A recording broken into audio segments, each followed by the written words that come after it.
ঘটনাটা হইতেছে পাবনা। জামায়াতের 4 নেতারে পিটাইছে বিএনপির নেতারা।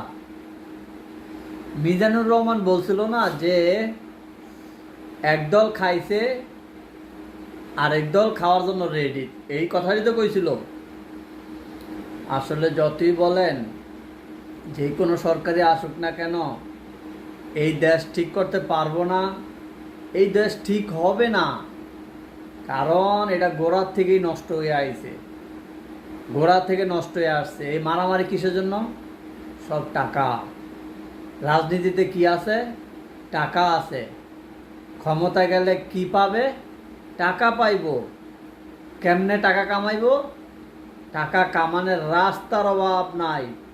নেতা হইলে টাকা কামানোর রাস্তার অভাব নাই, টাকা ঘরে আইসা দিয়া যায়। তো এটাই আর কি। আপনার কষ্ট লাগে এই যে সমস্যাগুলো দেখি, আপনিও দেখেন, আমি দেখি, আপনারা চিন্তা করেন হ্যাঁ হ্যাঁ আমার দেশ শেষ। দেশ তো শেষ ভাই স্বাধীনের পর থেকে। আপনি যদি আজকে পাকিস্তানি থাকতেন তাইলেও সমস্যা ছিল না, ব্রিটিশ রাষ্ট্র যদি হইতো তাইলেও সমস্যা হইল না। বড় সমস্যা হয়েছে দেশটাকে যখন ভাগ করছেন তখনই সমস্যা হয়েছে। এখন আপনি এটা সমাধান কি? সমাধান হইব আল্লাহ যদি বাংলাদেশে গজব নাজিল কইরা পুরা দেশটাকে ধ্বংস করে তাইলেই ঠিক হইব। আপনি দেখেন জামায়াত ইসলাম পারে না ক্ষমতাটা নিতে, সবাই জামায়াত ইসলামের আশা করতেছে।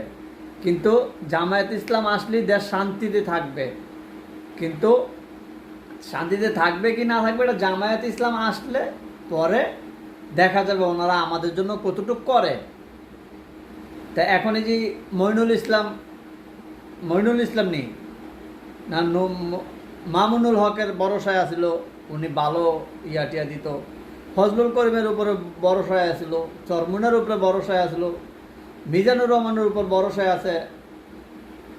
পুরা জাতি মিজানুর রহমানের দিকে চাইয়া আছে ক্ষমতায় নিয়ে দেশটাকে ঠিকমতো চালাক।